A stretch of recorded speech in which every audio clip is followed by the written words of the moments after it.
Mesdames et messieurs, bonsoir. Merci d'être venus à la conférence, la première conférence de la rentrée.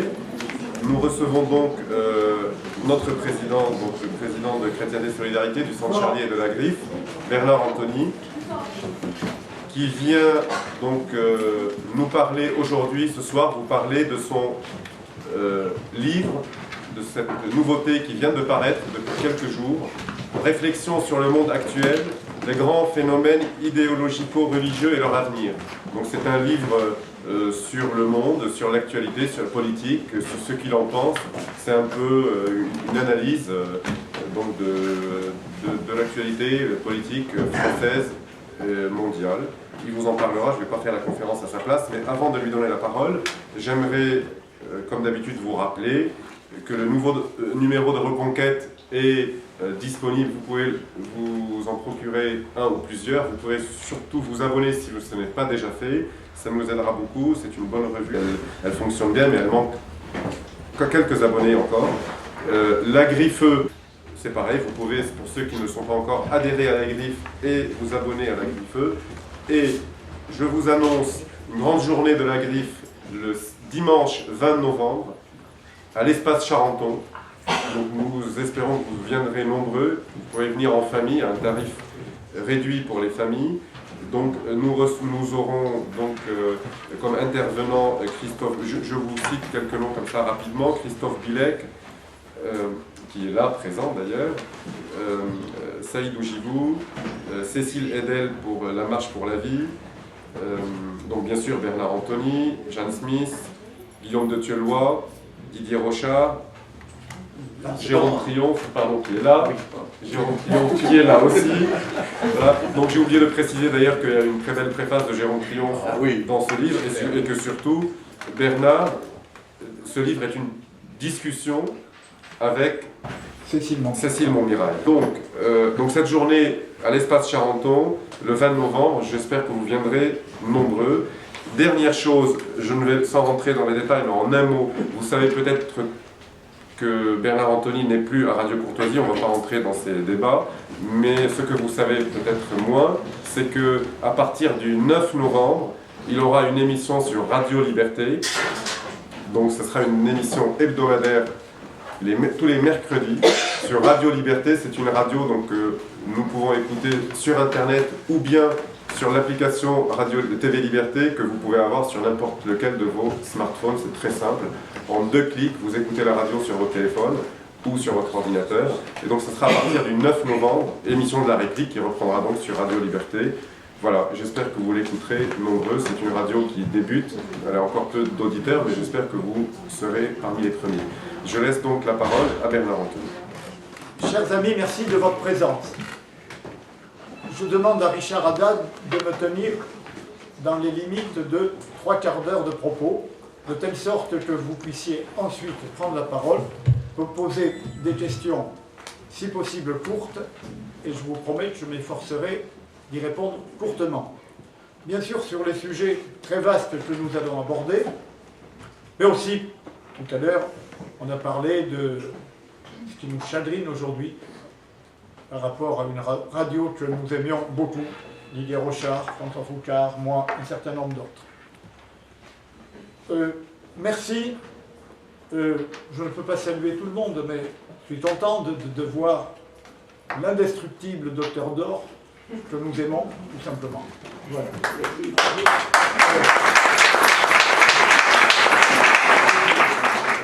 Je suis heureux d'avoir pu faire ce livre, comme beaucoup d'autres, parce que nous formons un duo, je ne dirais pas littéraire, mais enfin un duo d'analyse des choses avec Cécile Montmirail, que vous lisez aussi dans Reconquête, et qui était une remarquable animatrice sur Radio Courtoisie.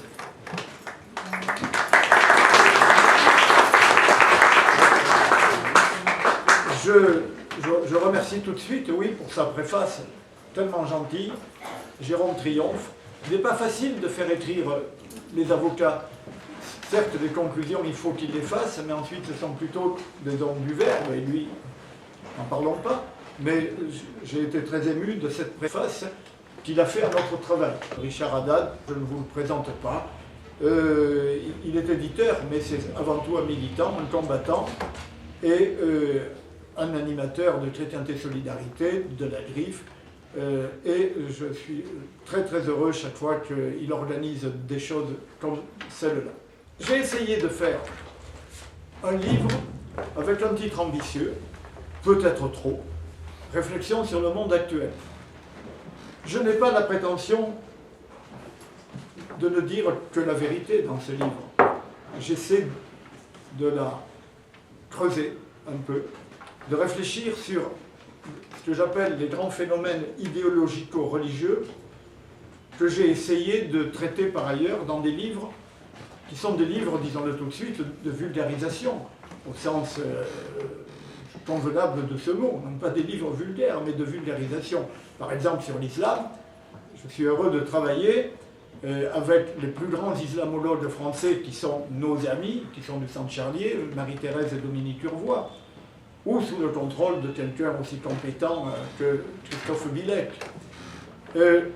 J'ai essayé aussi donc, de faire, avec mon histoire des Juifs d'Abraham à nos jours, un résumé en 600 pages, ce qui n'est rien pour le sujet, de cette histoire qui est au cœur de la vie de l'humanité et sur laquelle je souffrais tant d'entendre des conversations de café du commerce ou des propos caricaturaux, obsessionnels. J'ai voulu essayer de donner un peu de connaissance de ces sujets pour qu'on ne dise pas n'importe quoi, comme cela est trop souvent le cas. J'ai aussi essayé de creuser la franc-maçonnerie hors des clichés, en scrutant ses origines, et j'ai eu envie d'essayer de réfléchir encore sur le devenir de ces grands phénomènes. Parce que, bon, voilà, j'ai arrêté mon histoire des Juifs à un certain moment, et j'ai eu envie de résumer un peu, de faire une petite synthèse. Mes filles me demandaient, fais-nous une synthèse de tout ça. Voilà, j'ai fourni ce travail. Mais au début, et on va juste se promener dans mon livre, puis je répondrai donc, comme je vous l'ai dit, aux questions. J'ai essayé donc de dire pourquoi j'ai essayé de réfléchir aux risques du futur. Et à la lumière d'un phénomène qui m'est très cher, vous le savez, je ne suis pas un intellectuel, un spéculatif, mais il y a un mot qui m'est cher, c'est le mot d'hétérotélie. D'ailleurs, Jérôme Triomphe a adopté ce mot, et comme cela, parce qu'ils savent tous que je suis un passionné de l'hétérotélie. L'hétérotélie, c'est un vecteur d'analyse de l'histoire qui a été forgé par un grand intellectuel, qui a été notre ami, Jules Monroe. S'il y a ici des étudiants en sociologie, en philosophie, ils savent l'importance de Monroe. C'était un homme discret, d'origine guadeloupéenne, c'était un mulâtre. Il avait été membre du Parti communiste français, s'était engagé dans la résistance, et puis c'était un grand ami de Batte, le légendaire Jean-Baptiste Biaggi, et puis il est devenu un militant gaulliste de l'après-guerre, puis un défenseur de l'Algérie française. Il fait qu'il a abandonné le parti gaulliste, mais c'est surtout l'auteur de la sociologie du communisme, sociologie de la révolution. C'est un penseur très profond, et je regrettais que dans le bureau politique d'un mouvement auquel j'ai appartenu, donc il soit toujours si silencieux. Il est vrai qu'il y avait ceux qui parlaient beaucoup, et lui, cet homme immense, était d'une discrétion tout à fait remarquable. Nous avions souvent échangé avec lui sur la question de l'islam. Monroe, qui était un des plus grands connaisseurs du marxisme et du Parti communiste, disait « Le communisme, c'est l'islam du XXe siècle ». C'était il y a tout simplement 30-40 ans. Il pouvait encore dire cela. Et nous commencions à lui dire « Oui, mais Jules, est-ce que l'islam n'est pas le communisme du XXIe siècle ?» Voilà, ça ouvre déjà à certaines réflexions. Mais Monroe mettait en avant cette idée d'hétérotélie, à savoir que dans l'histoire, dans la politique, bien rarement est obtenu ce que l'on visait. L'histoire est un immense champ de désillusions. Biaggi, notre maître Biaggi, ici vous en avez tous plus ou moins entendu parler, ce légendaire avocat corse, héros de la guerre, blessé, le ventre fracturé, héros de la résistance, le poumon éclaté en 1945. Cet homme, Biaggi, qui après avoir été donc un grand résistant, un grand guerrier, lui se targuait de rien, se met à défendre les partisans du maréchal injustement embastillés. C'était un homme, et il va être de ceux qui ramènent le général de Gaulle au pouvoir. Ouais. C'est l'acteur principal de ce qui a été dans l'histoire, Didier Rochard, connu comme les 12 complots ou les 13 complots du 13 mai. Acteur essentiel de la venue du général de Gaulle au pouvoir. Et Bat, on l'appelait Bat entre nous, c'était son nom dans les commandos de France. Bat me disait, tu vois, Bernard, l'hétérotélie, chère à Jules Monroe, eh ben, j'ai connu ça. Je ramène le général de Gaulle au pouvoir, 18 mois après, il me met en prison. Voilà. Donc, ben oui, il n'avait pas visé ça. Il ne s'attendait pas, il ramenait le général de Gaulle au pouvoir pour sauver l'Algérie française, et pour ne pas sauver l'Algérie française. Donc, j'ai évoqué d'ailleurs ces jours-ci l'hommage de François Hollande au harki, mieux vaut tard que jamais, mais enfin, bon, j'aborde pas le sujet tout de suite. Alors j'ai parlé de l'hétérotélie, parce que je crois que c'est quelque chose que les militants politiques, que les hommes politiques qui veulent avoir un peu de recul, un peu de réalisme, ne pas tomber dans un enthousiasme quelquefois enfantin, peuvent méditer.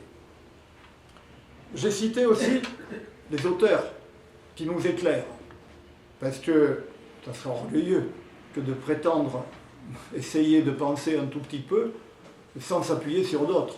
Ça veut dire, moi en tout cas, je ne fais que restituer un peu de ce que j'ai appris.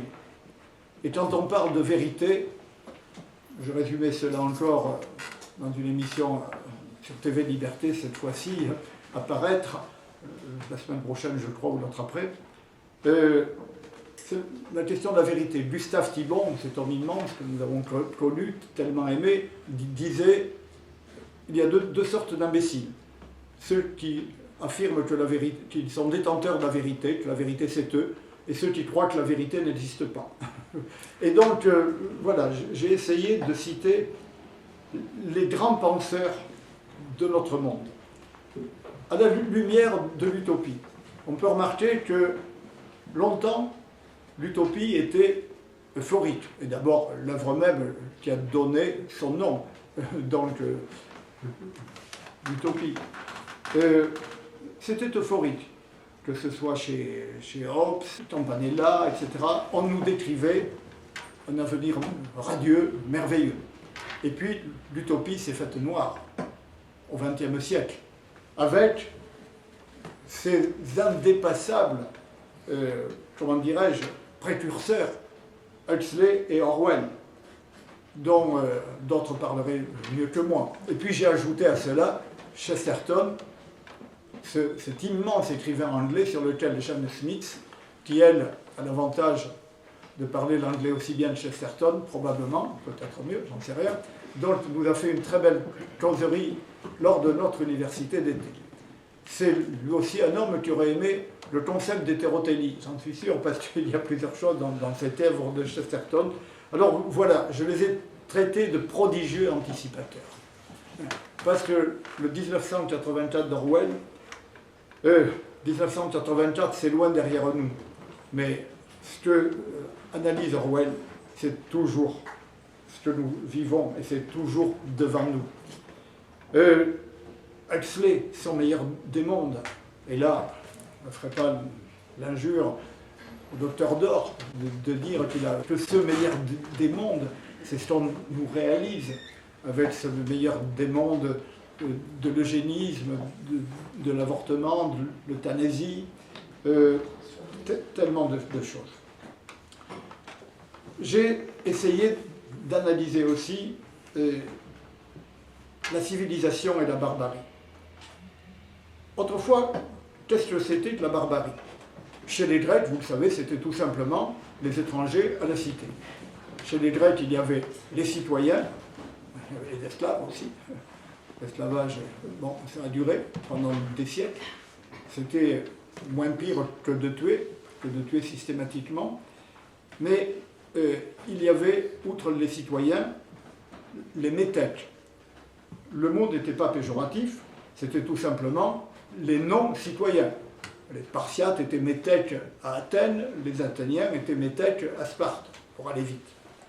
Et puis les barbares, les étrangers à la civilisation grecque. Et les barbares d'autrefois, au fond, ne savaient pas ce qu'ils détruisaient. Le barbare, c'était l'être fruste, primitif, poussé par la volonté de puissance, qui déferlait sur les joyaux de civilisation, les détruisait, et puis qui, assez vite finalement, à l'échelle de l'histoire, s'installait dans cette civilisation. Les Romains ont hérité de la civilisation grecque, qui eux-mêmes avaient hérité des Phéniciens. Et donc là, la barbarie moderne est très différente. Elle a été analysée donc, par les auteurs que j'ai cités.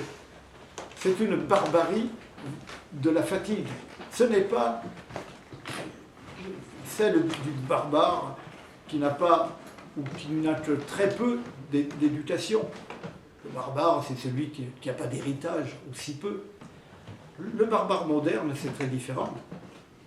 C'est un être fatigué, qui n'est pas capable de continuer la civilisation. Et c'est un être qui va appeler progrès, ce qui est l'inverse même du progrès. Et aujourd'hui, nous vivons en grande période de barbarie. Voilà ce que j'ai essayé de traiter au début de ce livre. Et puis une réflexion sur ce que j'appelle, je ne crois pas être seul, je pense qu'il y en a d'autres, le néo-totalitarisme. Avec une comparaison avec les totalitarismes d'hier.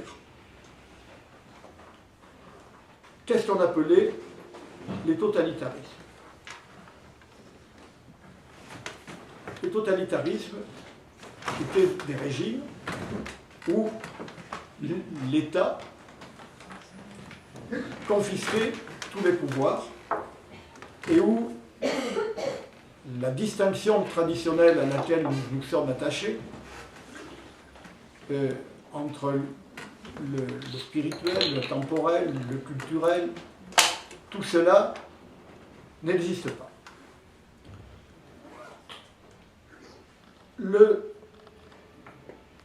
Des régimes totalitaires, il y en a eu dans l'histoire.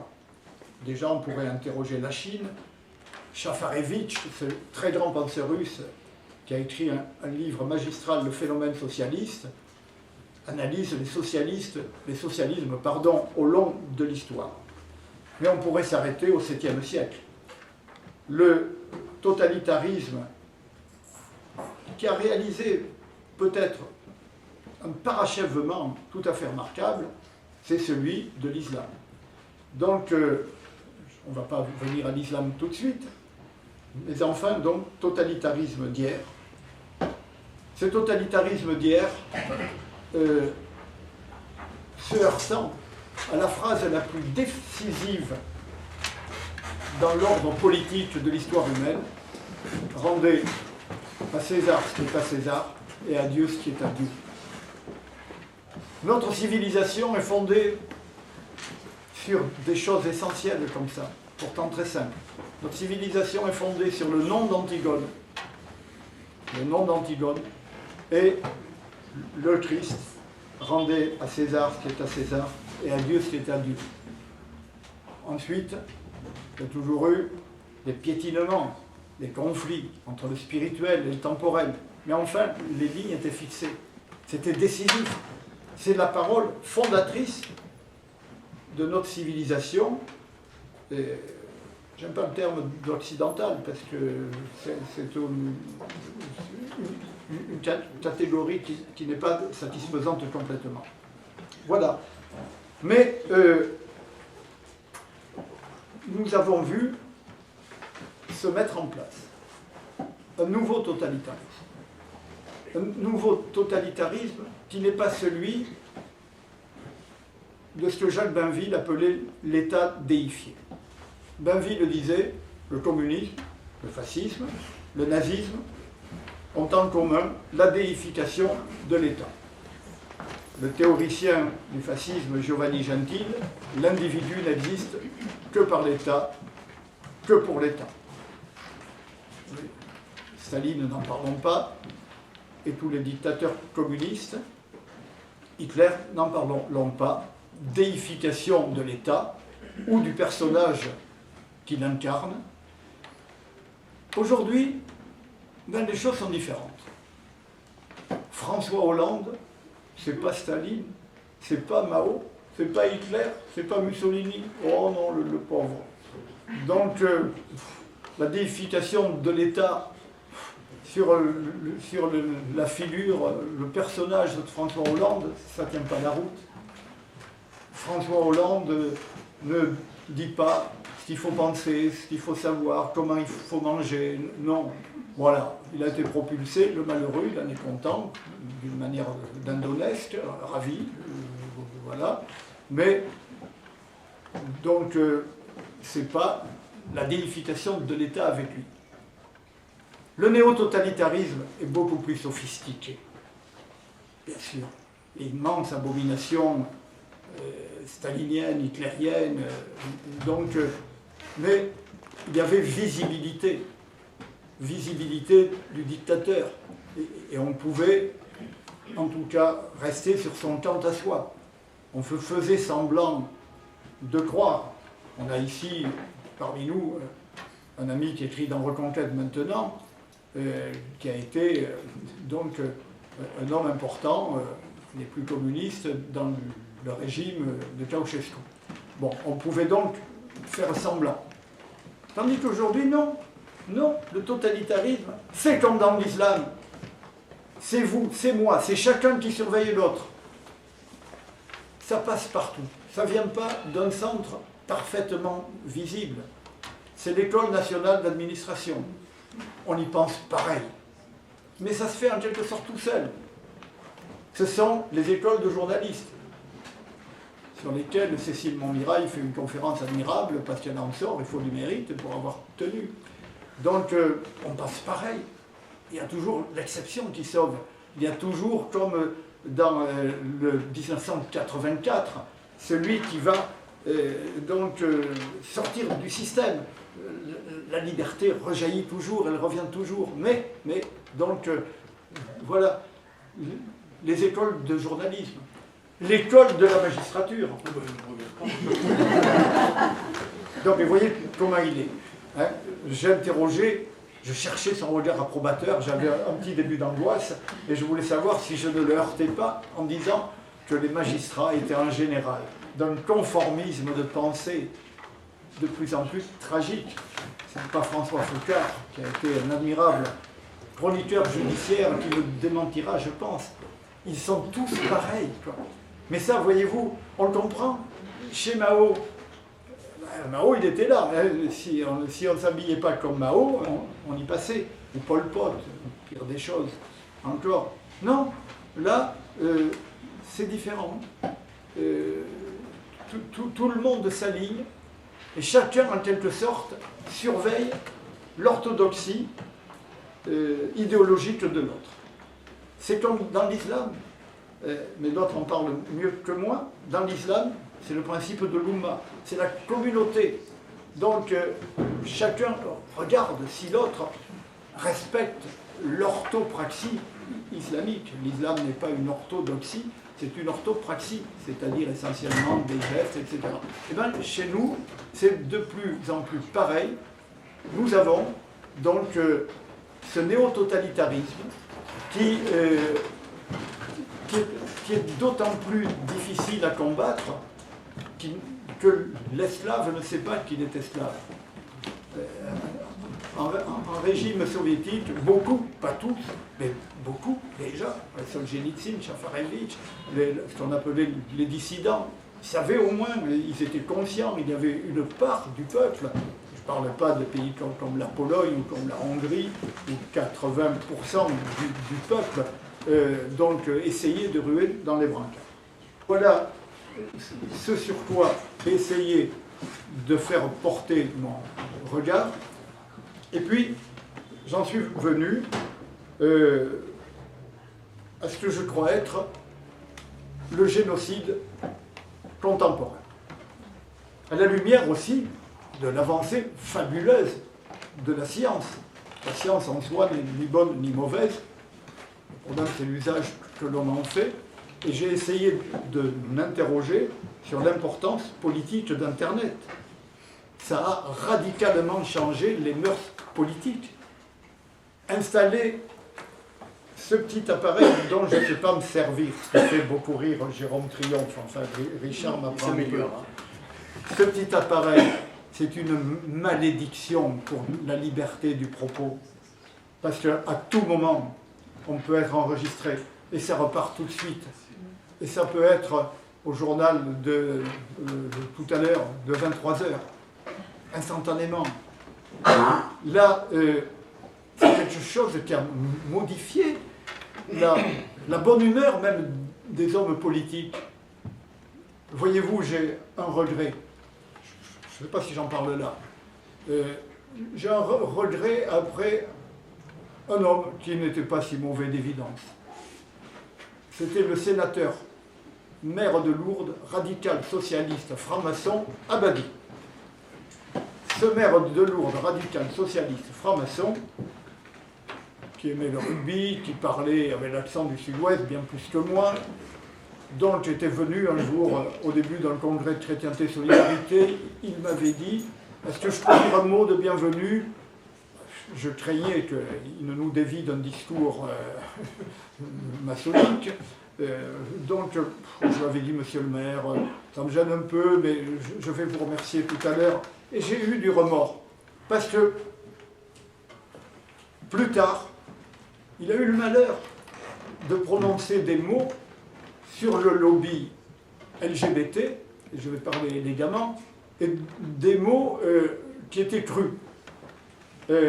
Il a même cité certains hommes politiques, je ne vais pas en faire autant, mais ils sont aujourd'hui très très nombreux, qui disaient-ils, voilà, je le cite, et puis moi, je m'en fous, j'assume aussi, ils disaient, ils font de leur trou de balle un fonds de commerce.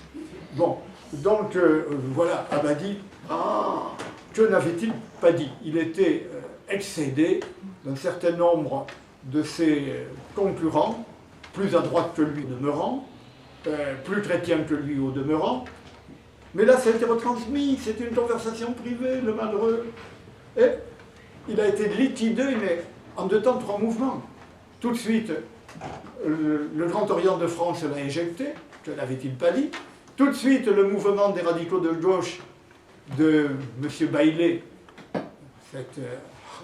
bon, j'en dis pas plus, donc l'a éjecté, ça a été un homme fini, pour 3 mots dans le mobile. Voilà, alors j'ai essayé de m'interroger sur ça. Internet, arme de Big Brother, il faut se servir d'Internet, il faut lutter sur cela, c'est ce que nous faisons. Quand on ne peut plus parler sur une radio qui n'est plus libre, ben, on est tenu d'aller parler sur une radio qui diffuse par Internet. Mais on sent bien que les choses, les donnes ont changé. Et pour des gens comme moi, c'est très difficile. Alors heureusement, j'ai des génies qui m'entourent, ils sont bien meilleurs que moi, mais moi, je ne sais pas faire, quoi. Je ne suis pas toujours comme ça, tac, tac, tac, tac, tac. Donc ça a changé. Je me suis interrogé sur la question du mondialisme. J'essaie aussi de ne pas dire ce que tout le monde dit. Si tout le monde dit d'excellentes choses, je ne répugne pas à les dire moi aussi. Mais le discours incantatoire sur le nouvel ordre mondial, sur le mondialisme, je ne le fais pas tout à fait bien. Il faut distinguer la mondialisation, qui est un fait. On ne retournera pas en arrière, sauf apocalypse nucléaire. du mondialisme qui est une idéologie. Une idéologie, mais je dirais à chacun son mondialisme. Parce que, regardez ce qu'on nous annonçait, depuis un siècle, on nous annonce dans toutes les officines de l'extrême droite le pouvoir mondial qui s'installe, etc. Il y a du vrai, il y a des choses intéressantes, mais il y a beaucoup de faux aussi. Vous voyez comment le nouvel ordre mondial, où le voyez-vous aujourd'hui? On ne voit que du désordre mondial. Est-ce que vous croyez? Ça s'est installé. Est-ce que vous croyez? Alors, on me dit, ils sont tous d'accord. Les Russes, les Chinois, tout ça, il y a derrière Bilderberg, en fait, il y a un super gouvernement mondial qui nous dirige. Non, je ne le vois pas. Je ne le vois pas à Pékin, je ne le vois pas à Tokyo, je ne le vois pas à Moscou. Les choses sont plus compliquées. Qu'il y ait des tendances, qu'il y ait des idéologies, mais voyez comme le monde est terrifiant aujourd'hui, au bord de la guerre, souvent. Donc, j'ai essayé de m'interroger sur le fait de savoir si ce mondialisme, c'était un système unique, ou plutôt un système de connivence. Ah, de la connivence, il y a, bien entendu. Mais les choses sont toujours plus compliquées que les idéologies ne veulent les résumer. C'est Goethe qui disait « grise est la théorie, mais vert est l'arbre de la vie ». Lénine aimait à répéter cela, et Charles Maurras aussi. Je voulais quelquefois trouver comme cela des convergences. C'était un sport que Gustave Thibon aimait beaucoup. J'ai essayé de revenir sur mes livres. Donc, j'aurais aimé, mais je n'en ai pas le courage, pour l'instant pas en tout cas, parfaire mon livre sur l'histoire des Juifs d'Abraham à nos jours. Parce qu'il a déjà été écrit il y a quelque temps. Je ne renierai ni à peu près rien de ce que j'ai écrit dans ce livre. On ne peut pas penser le monde sans avoir une pensée sur le peuple élu. On ne peut pas penser le monde sans avoir une pensée sur le peuple du Christ, en tout cas dans son humanité, fils de la Vierge Marie, sur les apôtres et sur le peuple juif au long de l'histoire. Et voilà pourquoi, là aussi, me sortent par les narines des lieux communs, des caricatures, et quelquefois de la haine. Donc, la complexité aussi de ce phénomène. Par malheur, je n'avais pas été, pendant de longues années de ma vie, en Terre Sainte. J'étais toujours de l'autre côté de la frontière, pour raison libanaise. Donc j'avais longé avec une autorisation spéciale à un moment où il y avait un peu de paix, la frontière libanaise, et Israël était là, à portée, à 50 cm. Et donc je n'étais pas allé. Et je ne dis pas que le séjour que j'ai fait en Israël, en pèlerinage avec l'abbé Gouillot et les délégués de la Griffe de Nice, m'a apporté beaucoup sur le plan théorique. Mais j'ai vérifié ce que je pressentais. L'imbécilité de ceux qui disent « les Juifs pensent que ». Ça n'existe pas. Les Juifs pensent que, ou pire encore, le Juif. Ben non, moi j'ai vu en Israël les gens avec les, comment ça s'appelle? Les papillotes, pardonnez-moi, les papillotes, etc. Alors là, le regard, ils sont très entraînés, très sport. Moi, je leur disais toujours shalom. Et puis là, pas question, le regard, j'entends. Mais je voyais aussi les petites jeunes filles de Tsahal, très mignonnettes, un peu comme celles des forces libanaises autrefois. C'est pas le même monde. Et un ami israélien, le docteur Youri, un immense médecin connu dans le monde médical à Toulouse, me disait, en Israël, on a deux problèmes essentiels, et bien d'autres. Il me disait, on a le problème arabe, d'accord, mais on a surtout le problème juif. Il désignait par là ce monde, donc qualifié d'habitude d'ultra-orthodoxe. Alors vous voyez, et entre eux, il me disait, je suis allé pour sauver des vies, il me caillassait. Moi, le médecin juif israélien, en demeurant très amical et aimant la France, il me disait, j'ai failli me faire tuer par ces forcenés. Alors, les Juifs pensent que c'est moins simple. les sionistes. Alors il y a des revues comme ça, mais quand on étudie le sionisme, que j'ai étudié, quel est le principal théoricien du sionisme aujourd'hui? Il s'appelle Bart Zvi. Avec qui a-t-il fait sa thèse? Avec Pierre Boutan, l'enfant chéri de Charles Maurras, qui est un admirateur de Maurras. Les principaux théoriciens du sionisme, Gordon, etc., étaient Theodor Herzl, qui était monarchiste. Voyez-vous, c'est pas si simple. Alors, des gauchistes, oui, l'engagement des juifs dans le communisme. Alors, j'ai voulu un peu revenir sur ça, parce que l'an prochain, 1917, un siècle d'abomination communiste. Et là, il va falloir demander la repentance. Hélas, nous sommes un peu seuls dans ce boulot. On avait commencé avec le non au jeu du goulag, et puis nous avions eu la journée de jugement du traître Boudarel, et l'an prochain, nous allons redemander, avec nos faibles forces, mais en tout cas, nous sommes entendus en Pologne, en Hongrie, dans les pays baltes, et par un certain nombre de Russes, le jugement, le bilan du communisme. Ça a été l'honneur du Saint-Charlier, de Chrétienté Solidarité. Nous nous sommes battus pour cette vérité. D'autres ont œuvré magnifiquement. Le livre noir du communisme de Courtois. Et là, je suis de ceux qui écrivent qu'il faut que le peuple juif se repente de la collaboration de trop nombreux des siens qui ont milité dans le communisme et dans l'abomination communiste. Mais il y a des journalistes dans la presse israélienne pour le demander, comme Annie Krigel, qui après avoir été communiste dans sa jeunesse, a passé ensuite une vie, c'était une admirable journaliste et écrivain, a demandé la repentance sur cela. Donc voilà, je suis revenu sur cette analyse du peuple juif et de ce que j'appelle ses avatars, au sanskrit, qui signifie la déviation pour la commodité du langage. Et puis, je suis venu donc à l'islam. Sur l'islam, nous en avons suffisamment traité. Je ne vais pas m'étendre aujourd'hui du tout, sauf question tout à l'heure sur l'actualité, mais tout de même, j'ai exprimé l'autre soir à Orange mon irritation devant le conformisme de toute la classe politique. Je dis bien toute, parce que quand Marine Le Pen nous sort la compatibilité de l'islam avec la République, très exactement avec les mots qu'employait jadis Raymond Barre, je suis obligé de dire non, mais non. Oui, il peut y avoir compatibilité, ça s'appelle la République islamique. Hein?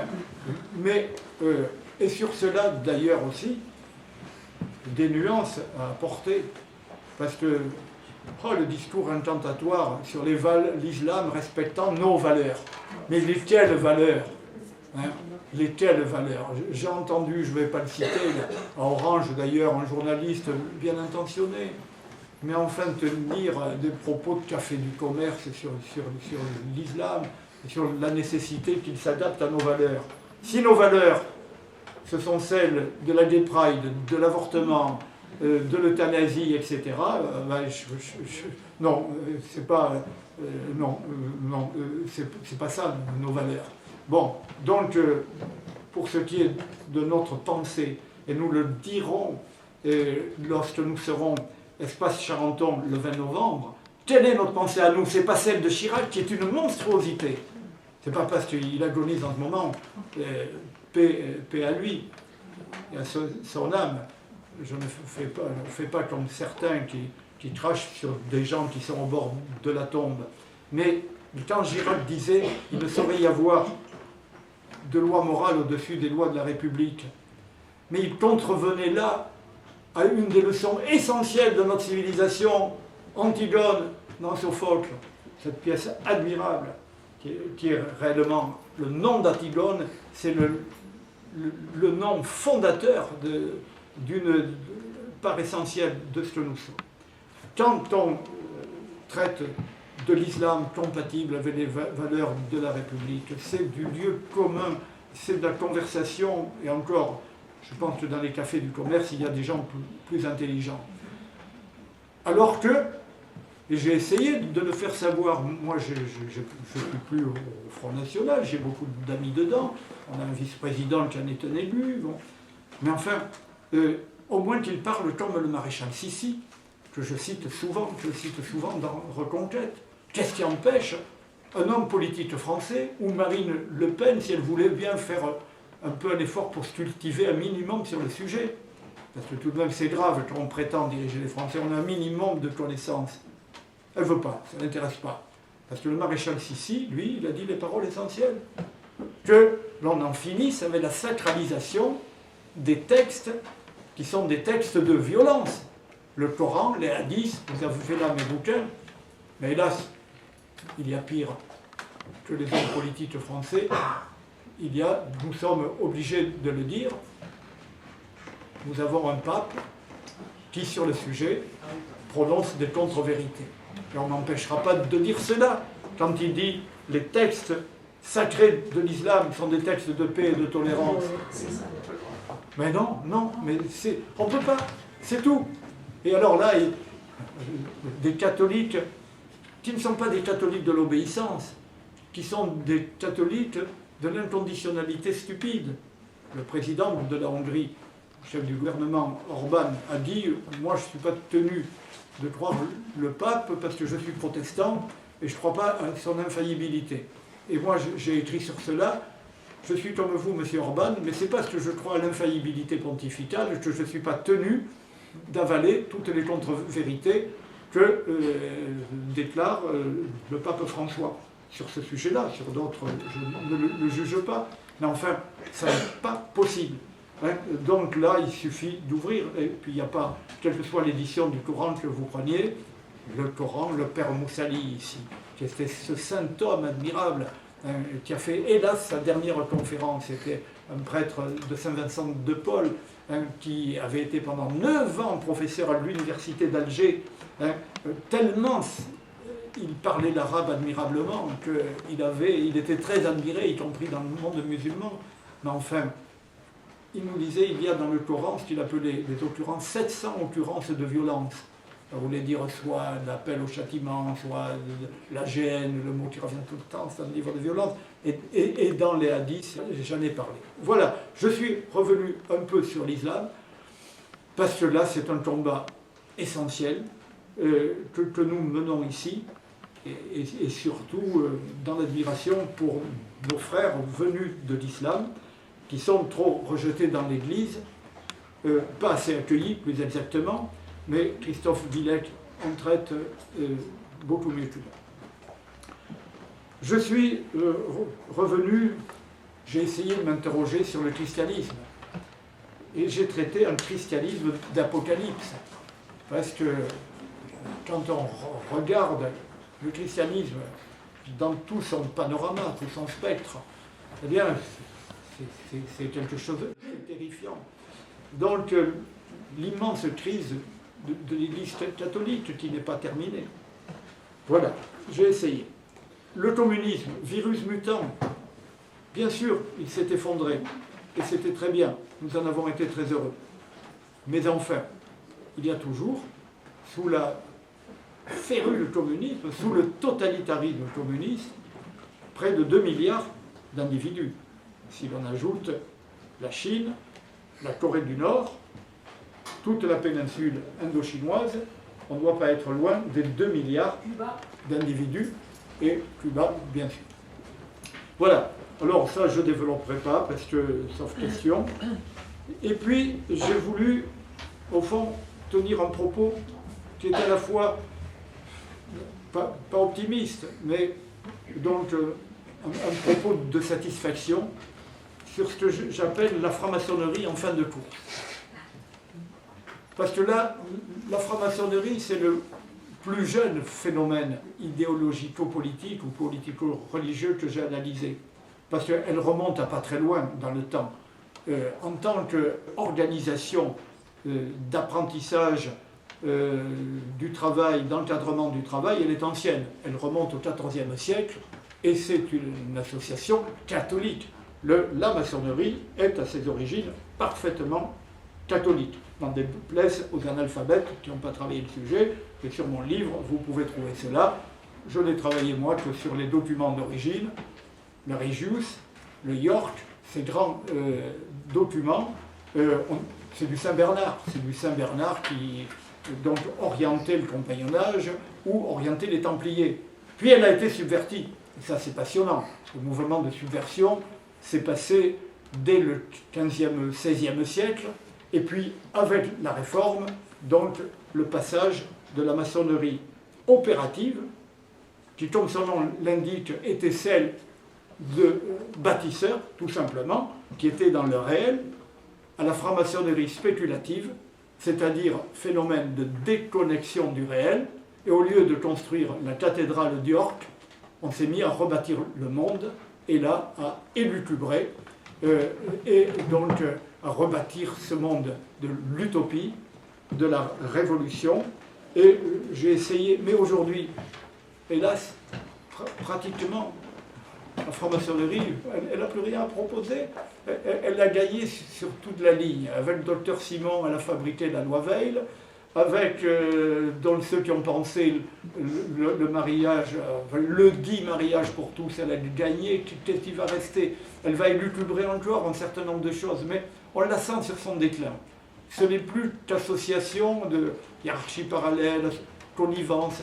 Moi, je crois qu'elle n'est pas très vieille. La maçonnerie, ça a 3 siècles, et elle s'est desséchée. Ils se détestent entre eux. C'est un outil de pure mondanité ou support politique. Hein. Mais je crois qu'elle est en fin de course. En tout cas, elle n'oriente pas la vie de la majorité de l'humanité. Elle est en fin de course, même en Angleterre, même aux États-Unis. Bon, donc il y aurait bien sûr, vous n'êtes pas forcé de partager cette analyse, il y aurait sans doute des précisions, mais c'est le point sur lequel j'ai plutôt un regard, non pas optimiste, puisqu'hélas, si elle est en fin de course, c'est parce qu'elle a réalisé son programme de culture de mort. Voilà, alors, il fallait bien conclure, et j'ai conclu avec mon maître Jacques Bainville, le pire n'est jamais sûr. Voilà, et donc si vous êtes là, c'est que c'est pas foutu, qu'il faut continuer à se battre, et je vous remercie de votre attention.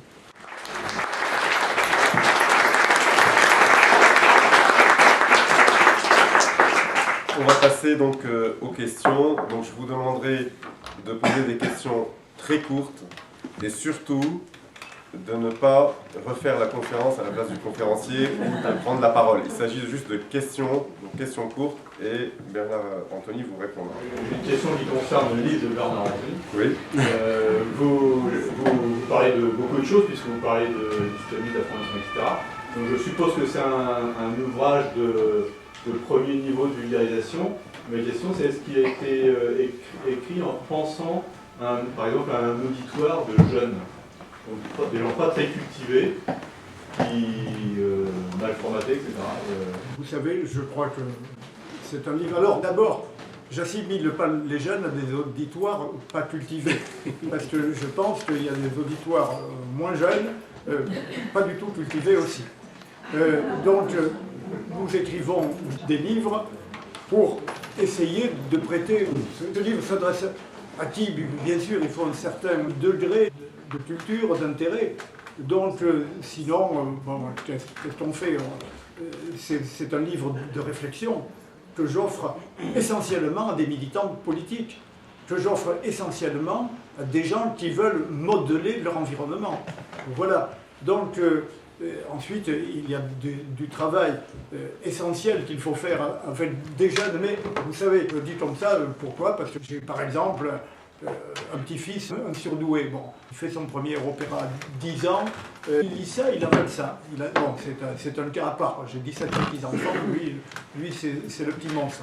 Mais ce livre-là s'adresse à qui a le niveau normalement du bac ou d'une première année de licence qui s'intéresse à l'avenir du monde, quoi.